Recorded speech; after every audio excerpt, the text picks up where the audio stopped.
And we got quite a few films like that, which was fantastic. Um, Tim, while we have you here, do you want to go into detail about Oregon Film and what film provides? Because I know you're oftentimes so far kind of behind the scenes doing things that help facilitate people like Karina being able to make films. And then for the film productions that have come down here, we've actually had 4 films shot in Klamath County this year, which has been fantastic, unprecedented for us. Yeah, and you've had a film trail sign put on down on Main Street. Thank you very much for doing that, Yes, which we I think is did. also part of our celebration. I wish we were able to help Karina more than we did on this short film. It's wonderful, and she was set out to make a celebration of life, and it is. Made me want to go to the shop. It made me want to sort of just want to get their product and put it into my life. So it's a very wonderful short film, and I hope everybody gets to see it. I wouldn't even say we were behind the scenes. We're here to connect and support people in their endeavors to the best that we can do that. And if that means, connecting them to a permitting office or finding some way to get them connected to a granting process or helping them with our incentive program, if that's applicable, we do that. And then on the other side, we try to celebrate the content in as many ways as we possibly can. And one of those ways, as you well know, is we have a film trail that is encouraging film tourism around the state. We've coupled with a partner called Set Jetters that it actually is getting us an international audience now for people to come and visit the locations of Phoenix, Oregon, and downtown Klamath, but also Stand By Me in Brownsville, the Goonies up in Astoria, One Flew Over the Cuckoo's Nest in Salem, and many, many other places around the state. So we just like to sort of point out that film culture and film making is very much a part of Oregon's history. It goes back to the turn of the 20th century and has been around for 110, 120 years. And all we want to do is make sure the next generation of storytellers have the platform and the ability to get their story out to the world and celebrate Oregon as talent and as location. And that's really our basis, I would say. And various programs that you do to help that, or just anyone who has a question can reach out to you, and Oregon Film will do their best to help? Or yeah, I'm always happy to talk to anybody. Our website is oregonfilm.org, and if I can help, please reach out. My email and my phone numbers on the website. That said, we also run various incentive programs for various size programs. So we do give a rebate to productions that shoot here that are of a certain size, and that goes from about $75,000 all the way up to unlimited funds. It's a CAPS program, so it does run out of money, but we also have a regional program that allows us to help production shooting down in Klamath, for example. We give a little bit of money for them not being in Portland and moving them around the state, which also helps. And we have a dedicated program just for local productions. So productions that are being produced by local production companies or local producers of a lower budget, we have a program that's dedicated just for that. So we try to make sure that where we apply our limited incentive fund, that it has a direct effect not only on filmmakers in Portland, but filmmakers all around the state, but also that it moves money into various parts of the state through accommodation and hotels and rentals and food and coffee and gas and all that stuff. Because as you well know, when a production goes into a region, it spends a lot of money. It's like a moving army, and you got to feed everybody, and they got to drive their cars, and they got to, get equipment. So it puts money into the economy as the day it sets down. And at the end of the day, we end up with a really cool art piece that showcases our community. In fact, one of the films that we are showing this weekend will be a world premiere of a film that was shot here in Klamath Falls back in April.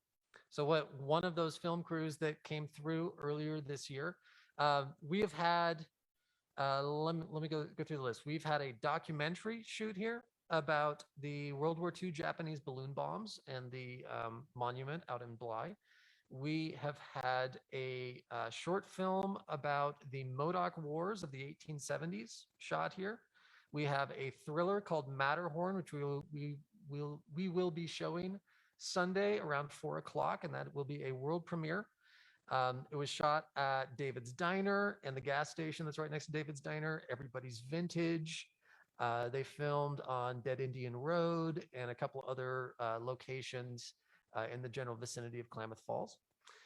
And we have a film that was shot here in July and August called The Private Dance. And the filmmaker who is currently editing The Private Dance has a film in our festival this year called The Trunk, which we will show late Sunday afternoon. Ray Robison, who is based out of Ashland. And then in addition to that, we have several film productions that are looking to come here. Timelines are still TBD, but we are having ongoing conversations. Obviously, there's budgets and a lot of moving parts. It's hard enough to make a movie to begin with, folks, much less trying to do it during a pandemic.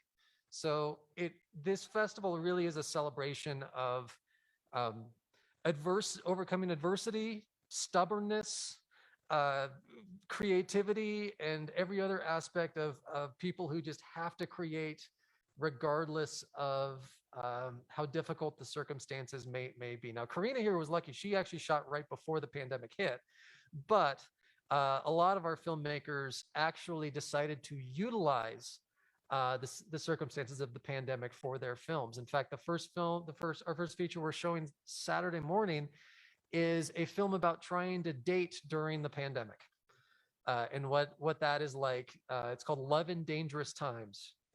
And so we will start that one off at 10:30 on Saturday. Man, I wish that some of our other filmmakers had joined us, because last year, I think, Tim, you joined us for this last year as well. We had about 15 filmmakers on here. I think they're all off getting beers in our beer garden right now, courtesy of Skyline Brewing, but that's okay. We'll let some people trickle in over time. Karina, I should point out, one thing that you're missing out on here. Let me turn around and show you. You are on the back of my shirt this year for our festival shirts. We decided to do them concert band style. So every film and every director is listed on our t-shirt. That's incredible. Have you ever had your name on a shirt before? Because you do now. Nope. not as a director. So that's pretty special right there. Thank you. Tim, you would know better than I would, because obviously I've been very focused on this weekend. As far as festivals around the state go, I know that the POW Festival recently happened up in Portland. Ashland went virtual and then had a outdoor drive-in. Bend is coming up soon in October. How are festivals around the state coping? Because we are still extremely lucky here in Klamath. We are wearing masks to be protective, but Klamath's COVID numbers have remained very low throughout the entire pandemic. So last year, I believe, and I've said this a lot, but I can't 100% confirm it, but I believe we were the only film festival last year in the fall that was actually able to have an in-theater audience. I know some festivals are starting to open up again, but it's still kind of trickling in, right? Right, Tim? Are festivals getting back to being in theater, or are they still doing drive-ins? It did. We all had that sort of wonderful moment of exasperated excitement in May and June before the Delta variant brought us back home again. So there was, lots of planning that went on. Bend in particular, and I know you were going through the same thing about, well, we're going to open up and we're going to do it all in person. So Bend is doing a hybrid, much like you're doing, where they have 2 or 3 theaters that are going to be open, but they're doing a lot of their programming online. So there's a certain amount of projects that they're showing in the theater and a certain amount they're showing online. LeGrand is right after that. So the Eastern Oregon Film Festival is, I think, 2 weeks after that. And I believe they're doing the same thing, is they will have a certain amount where you can go in a socially distanced and masked way and watch the movies you want in person, but they also will have a lot of things that are available online. And I think you've also set the standard on terms of having this hybrid, people calling in like we are, but also people being there at the same time, which I think is a wonderful sort of middle ground for how we have to deal with this current infection where we are with the pandemic. And so I see a lot of that. I think POW was completely virtual when they did their festival earlier this month on Labor Day weekend.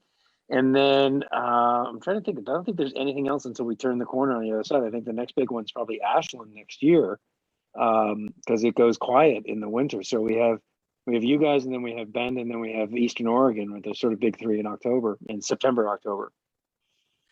So since you're based up in Portland, where the conditions have been a tad harsher than what we've had here in Klamath, when was the last time the 2 of you actually got to go see a film in a theater? Has it been a while?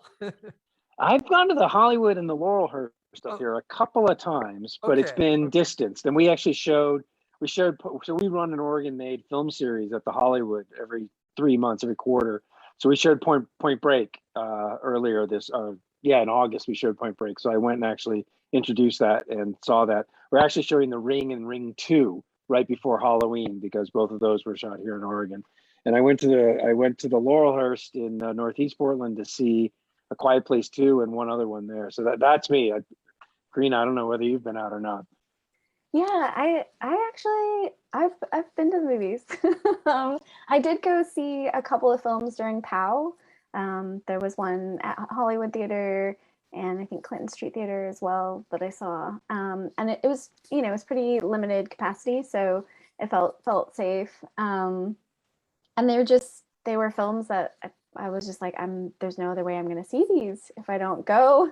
So I went, and they were both just really stunning films. So I don't know, it's just that thing with like festivals.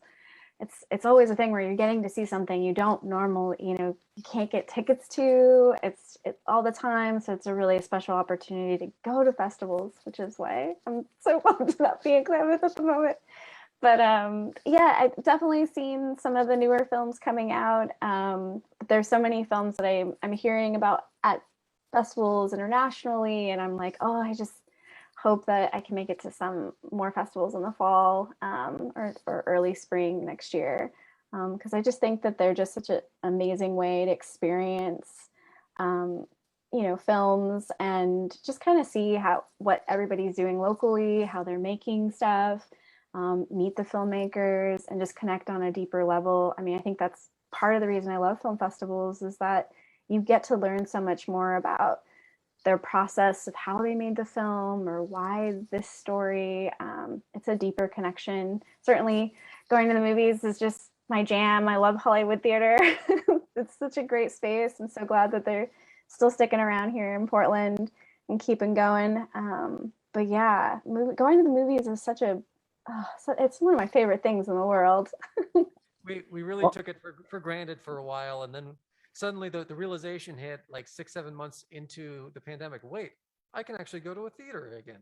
This is kind of amazing. It was a shock. Wait, I can actually sit in a theater and see a movie? I'd forgotten that existed. Well, and that's why, Klamath is so special, actually, because I know a lot of filmmakers in Oregon that met other filmmakers from Oregon in Klamath, and then have kept in touch and or even collaborated, because it is so, there are so many different people making movies here. To have one place where everybody can go, and such a special place like the Ragland, where people can actually gather to watch a movie on a very big screen, is kind of wonderful, and as much as I admire all of our film festivals, I love that Oregon filmmakers get to meet Oregon filmmakers, there at Klamath.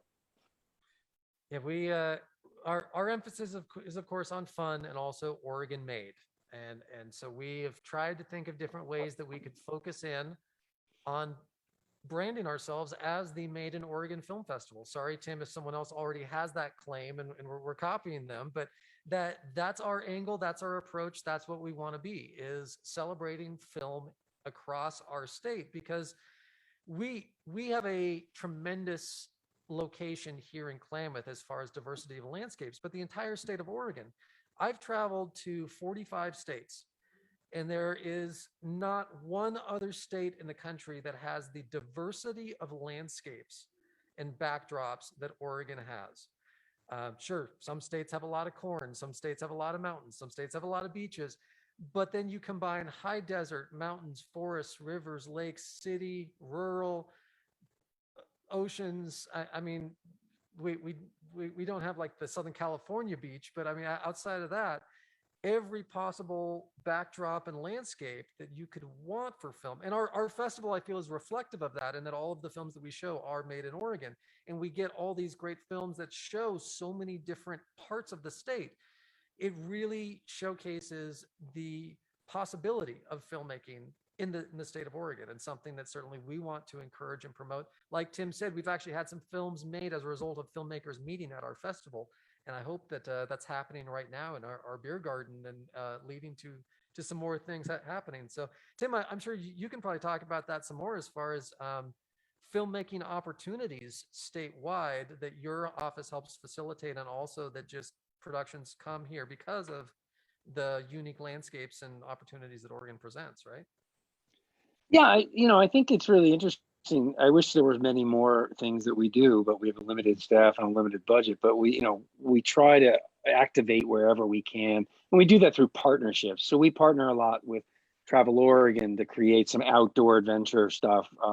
one of which is actually taking place over in Ashland right now. They're in post-production, finishing up on a project we granted toward.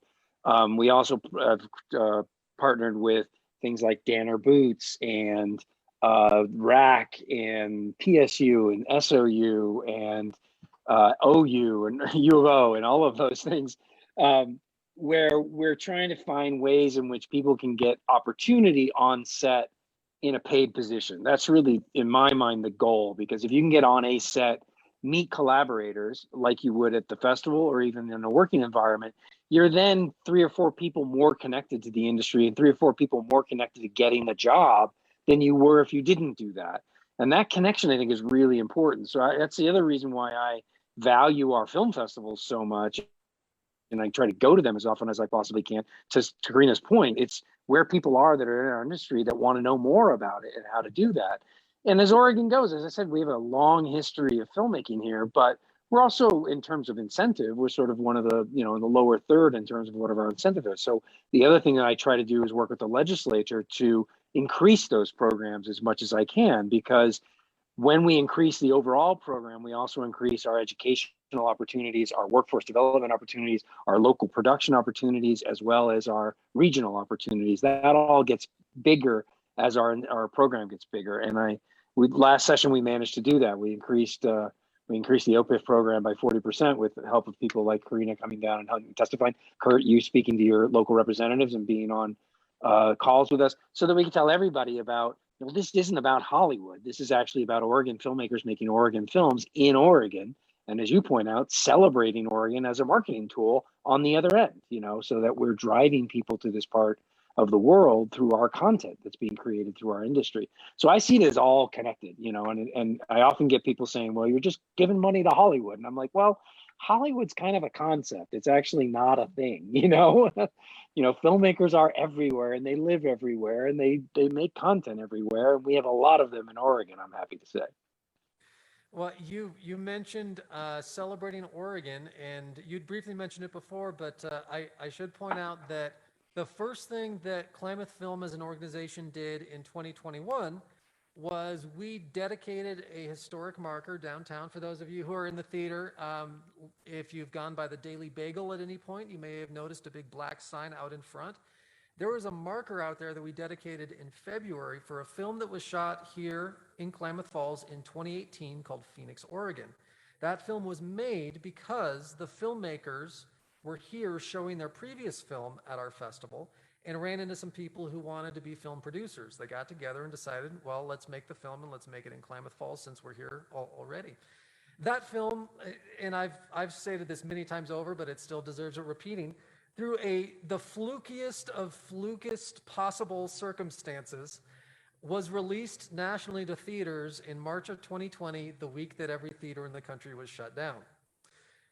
But it was also released online, and they were the only ones to do that. As a result, for the meager box office numbers that they were able to get through their online release, they were the only film in the country that registered box office numbers for that week. So by default, Klamath Falls has a #1 movie in America that was shot here.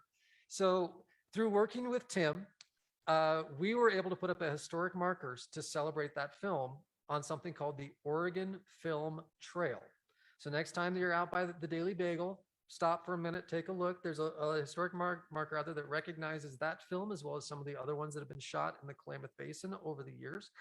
And it is one of, how many are there now, Tim? Like 35, 33-ish, something like that? Yeah, we're up to 32 at the moment. Exactly, all the way across the state. We just put a few up out in Joseph and on Wallowa Lake. So we span all the way out. We're looking at Baker City next.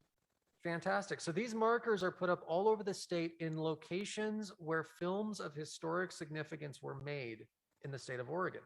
So there's a lot of them up around Willamette Valley and along the Columbia River. There's some in Ashland, and then there's one little dot way off to the side that is Klamath Falls, and we are part of this map. And it's tied in with tourism, and there's a whole augmented reality thing. I'm not sure if that's launched yet or if you're still working on that, but I know that's been talked about to kind of tie all of the trail markers together in some way.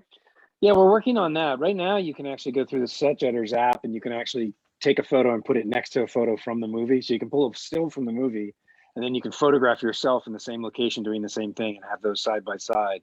And so that's available now, which is sort of this first step on to what you're talking about, which we would hope to do, which is get stills from the set or the making of, and you can actually put yourself in that location during the making of, where, you know, doing augmented reality, which would be a lot of fun if we could get there.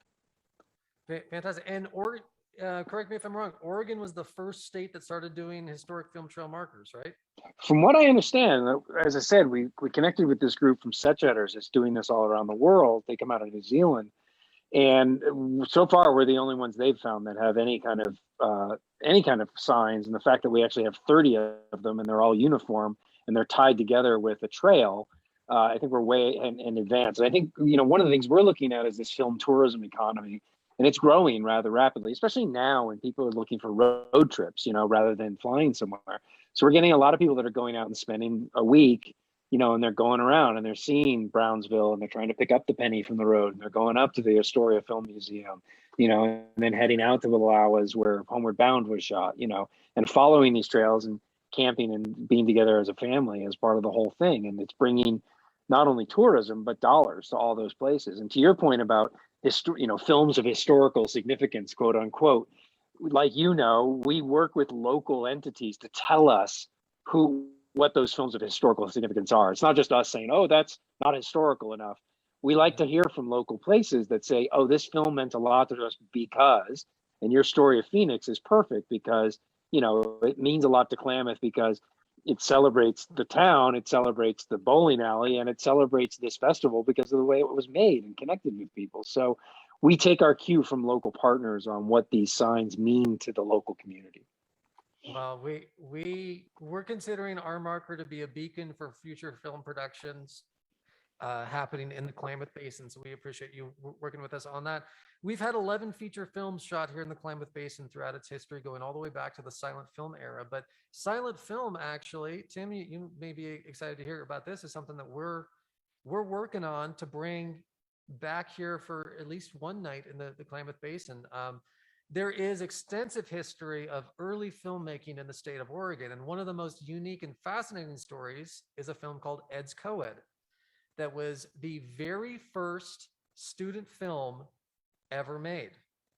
Not by USC, not by NYU, not by students in Europe.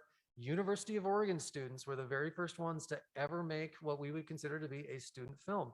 And it came out right at the tail end of the silent film era. And we are actively working on a collaboration with the Klamath Symphony to present that film with live orchestration sometime in 2022. So we'll be presenting Ed's Coed here at the Ragland on a to be determined date with the orchestra playing the entire score of the film. That's awesome.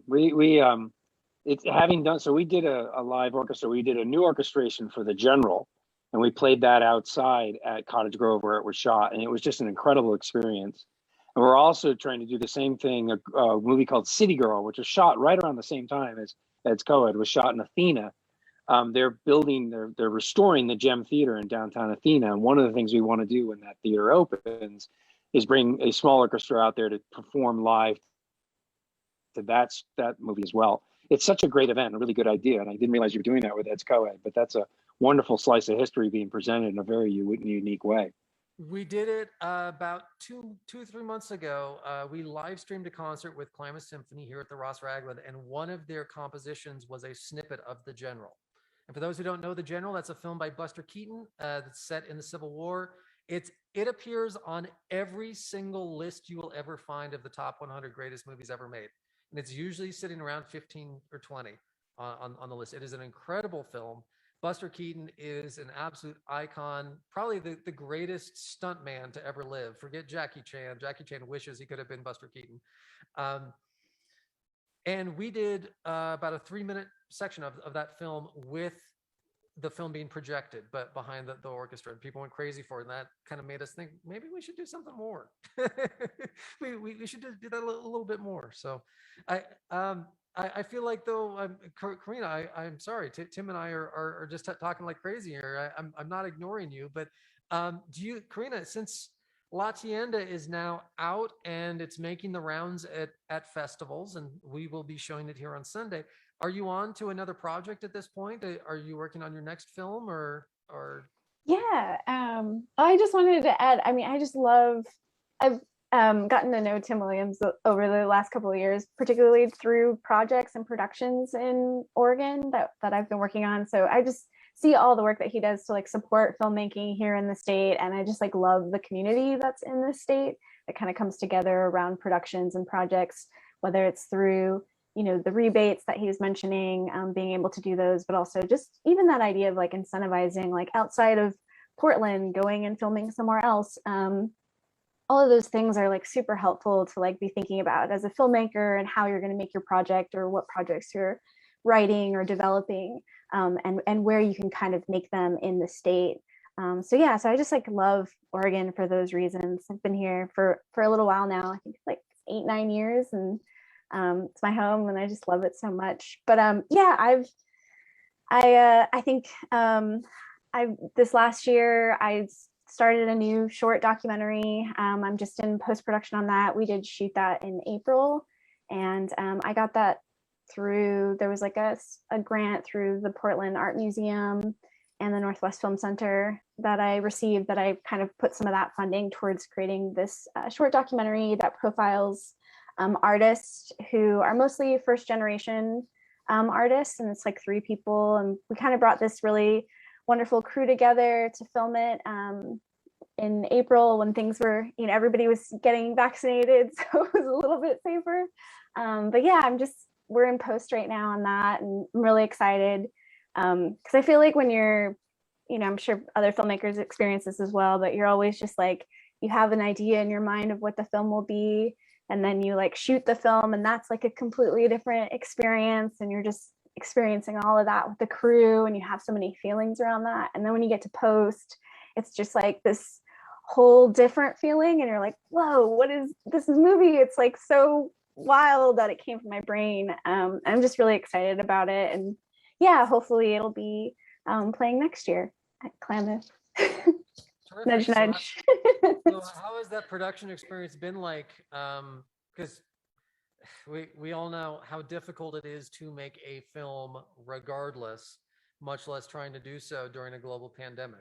How has that experience differed from maybe some of the films of the past? Yeah, I mean, I think were so many variables. You know, I think fortunately that our production happened after people were getting vaccinated.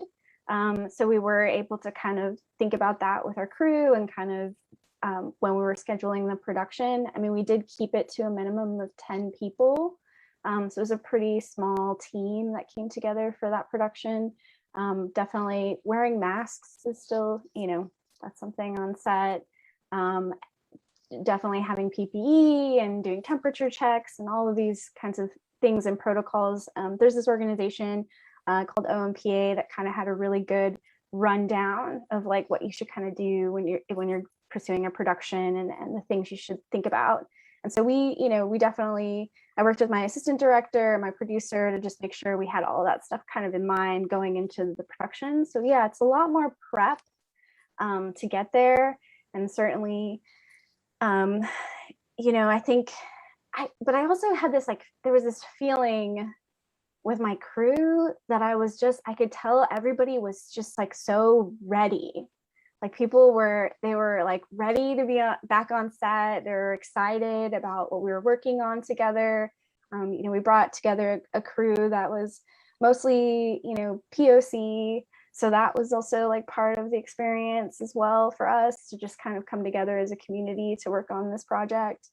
And yeah, I think, you know, it felt a little bit like it was in that little bubble of like, you know, that May, June kind of feeling where you felt like things were maybe like heading in the right direction. So it wasn't as stressful as like I did a commercial shoot back in, I think it was late September of last year.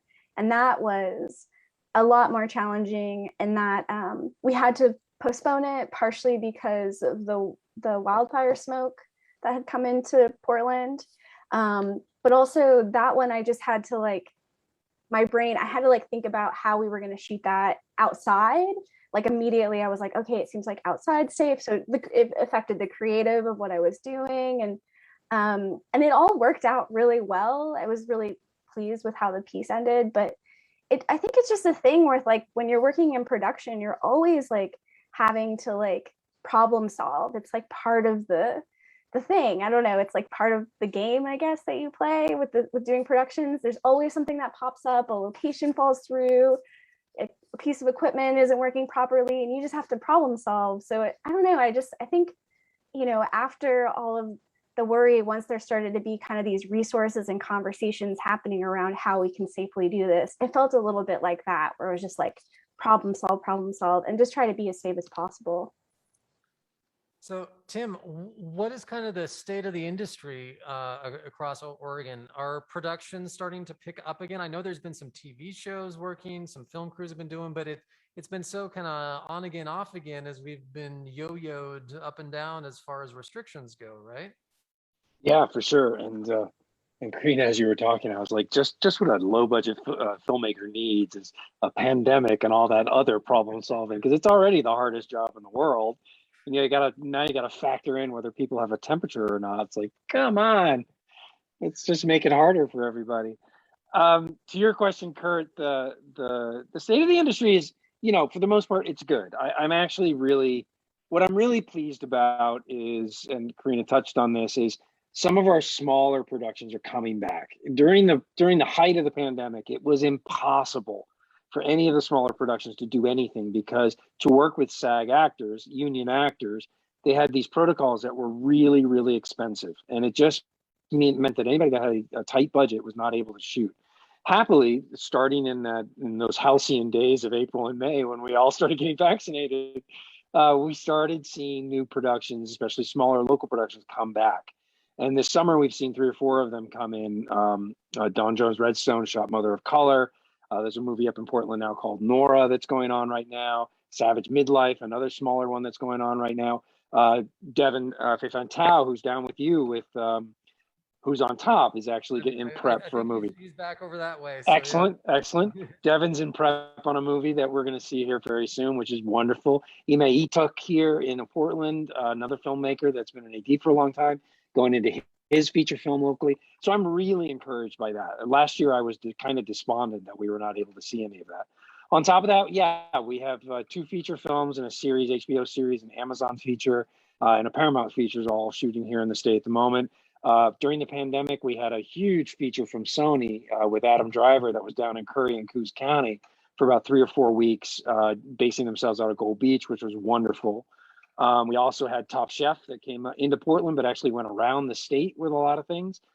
Shrill came in for season 3. Chad came in for season 1. So it's been busy. I'd always like to see it busier, but I also want to make sure that it's balanced and that we're seeing as many big things as we're seeing local things, so that we're getting a cross-pollination. So there's always work to do. And as Karina pointed out, it is hard to make movies right now.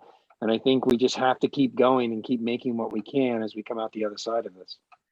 Well, as I mentioned earlier, we've had 1 documentary and 3 shorts shot in Klamath County this year so far.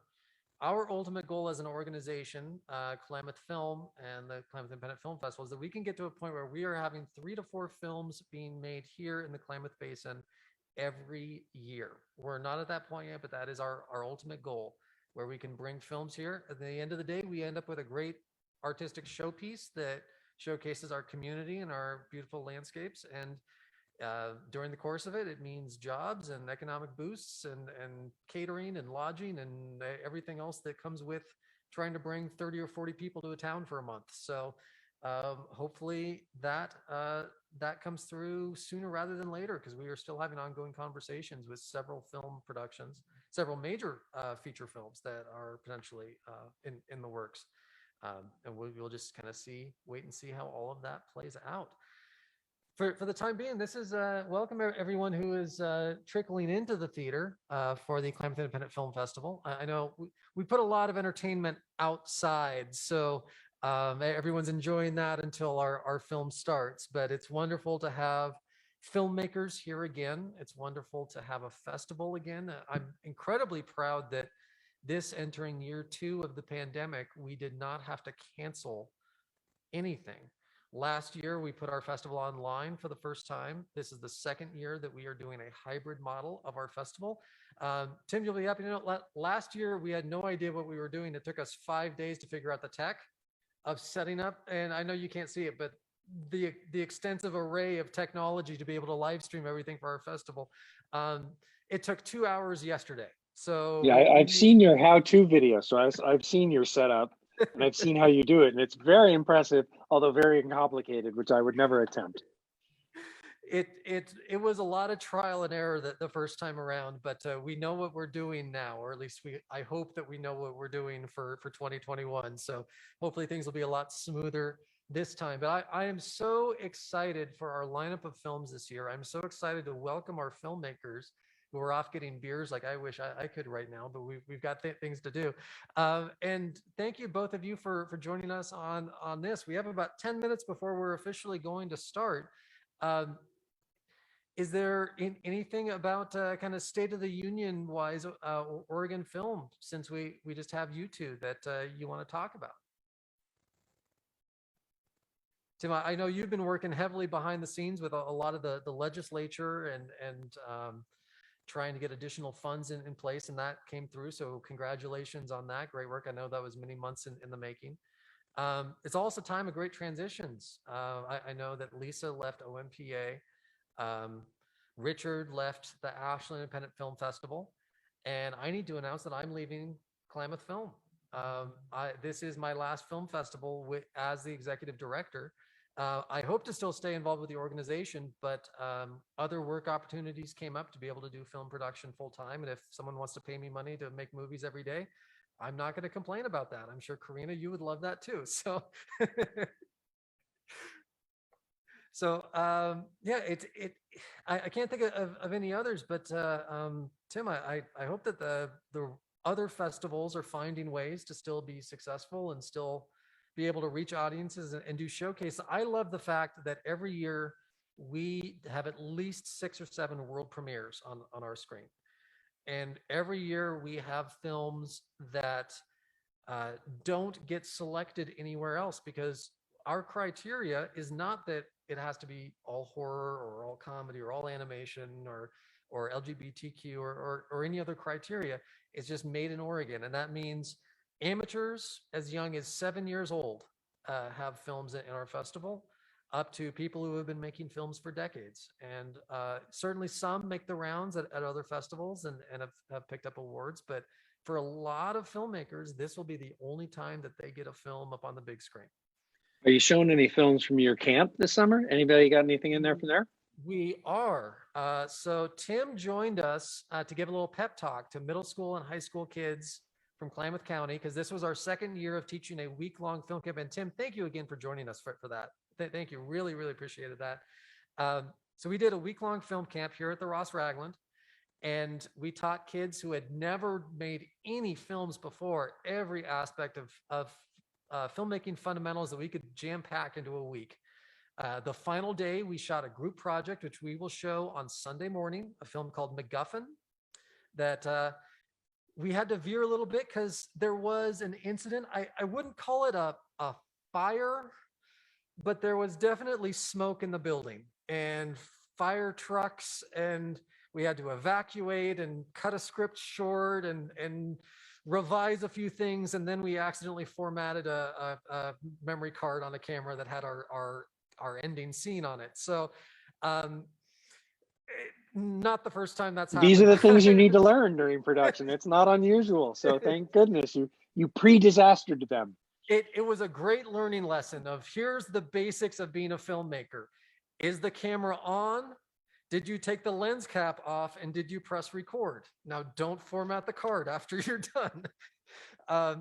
But no, we shot a group project, and then we sent all of the kids off to make their own films, and we provided them equipment to be able to do so. And 5 of our 15 students were able to finish films. And so late August here at the Ragland, we did a free community showcase of those films, and one got selected for a $100 cash prize and automatic inclusion in our K-12 student category. So our winner was Jonas Southwell, and his film Monday will be our very first film that we show Sunday morning at 10:30. So very happy about that. Very fun film. Hopefully people got to see it in August, but if not, come back on Sunday and you'll be able to check it out then. So yes, that film camp was an incredible success. The kids did an unbelievable job. They tried so hard. They learned a ton. They, not all of them ended up making a film, but they walked away with a wonderful experience. And every single day, they got to interact with someone from the film industry. Tim, they got to talk to. They got to talk to a screenwriter in Hollywood who had just wrapped up Sonic the Hedgehog 2 and was the writer of the first Sonic the Hedgehog movie. They got to talk to a director, an actor, a producer, and a film editor in Hollywood. So they got to get connections with the industry and hear about potential career paths should they choose to go that route. We're getting closer to the end of this. Thank you, Karina, and thank you, Tim. I have some introductions and whatnot that I have to do on stage. You two are certainly welcome to hang around for that if you want to. And then about 7:15 is when we will start Meek's Cutoff. And then after Meek's Cutoff, we're going to be joined by some of the actors from the film, which I'm very excited about because Meek's Cutoff is an incredible cast. There's, of course, the A-list actors that are big on the marquee that sell tickets just based off of the name. And then there's the actors where you see the face and you're like, oh, that's that guy who was in that thing. And you know it because they've been in 1,000 things. If you look at the IMDb pages of every actor in Meek's Cutoff, they are about a mile long.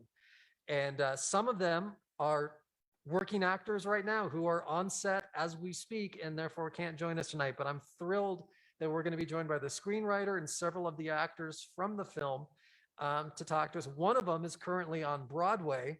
He's probably wrapping up rehearsals right now and he's going to join us afterwards. So I'm excited about that. And a few maybes we got where we may get some of the cast members to join.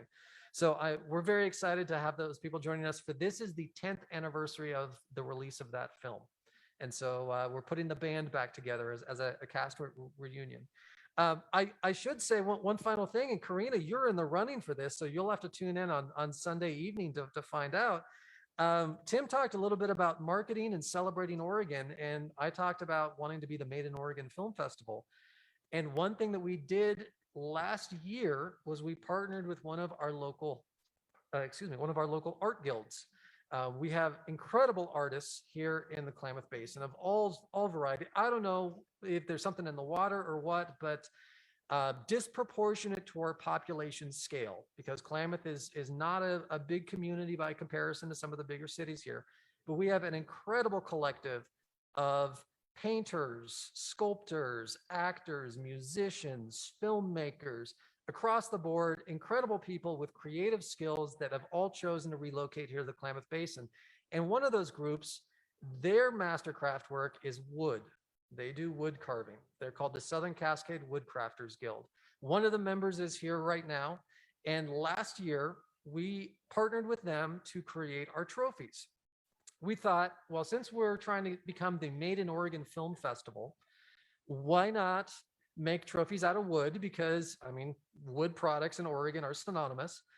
And they said that they would be willing to make our awards on one condition, that they would make the awards specific to each film, that it wouldn't just be the same thing over and over again with the name swapped out. They wanted to make each award totally unique to each film. Maybe it's a character from the film, a theme from the film, so that each filmmaker who wins one of our 6 categories, and Karina, you are in our Northern Shorts category, so you'll have to tune in for our live stream Sunday to find out. Each of our winners receives a one-of-a-kind wooden art piece that is a character from their film or an aspect of their film. And it's so much fun because they work so hard on these things and they're given a very finite timeline in order to make them. They only get maybe a month to make these things, and they deliver them to me just a couple of days before the film festival. So it's fun for me to get to see what actually won, because I have no idea what they're going to make until they show up at my door and drop them off. But Tim, since you weren't able to attend last year, but you did join us virtually, I'm not sure if you got to see the awards that we made last year. I did see them. They're pretty wonderful and very unique. Yeah, they're really great. We still have some of the filmmakers that are boasting about last year's. One of our winners last year got a giant outhouse because they made a film about a composting toilet and the people who maintain it. And Kathy has told me repeatedly that there is no better conversation starter in her home than when she has guests over and they see a giant outhouse on her coffee table. So we got amazing awards last year, and Sunday at 6 o'clock, we will do our awards ceremony. We will live stream that ceremony. So we will unveil awards, and we have also doubled our prize money this year as well. So with that, I think it's about time that we start the 9th annual Klamath Independent Film Festival. So Karina and Tim, any final thoughts and any final words that you would like to have for everybody? I will definitely be there on Sunday because I want to see these awards. Yeah, and thank you so much for having me, putting together this festival. It's just so incredible that this exists in our state, and I'm just sending so much love out to the community there in Klamath, wishing I could be there celebrating with y'all. So have a great time. Yeah, I couldn't send it better myself. I totally agree. Thank you for doing this. Break many legs and enjoy the screening, everybody, of your movie. Sorry I'm missing it, but I hope you get to celebrate. Well, Tim and Karina, and to everyone who's watching on the live stream of this, thank you for joining our pre-festival kickoff party. Give me a minute here to get up on stage. Tim and Karina, you're welcome to hang around if you want to, but you certainly don't have to. While we get ready for Meek's Cutoff tonight as our first film, the first of 46 films made in Oregon that we will be showing over the next couple of days. And for those of you who have an online pass or are watching via live stream, just know that your online pass will stay open through September 26th. So you have an entire week to watch all of the films. So I realize it's a big task to sit in the theater for 3 days straight. So if you can't make it here, then you can check out our live streams and you can watch the films on demand through the 26th. And each film online has its own unique exclusive Q&A, including one with Karina Ripper. So thank you, Karina. Thank you, Tim. And let's get this party started. Let's kick off the 2021 Klamath Independent Film Festival. Thank you so much for joining us.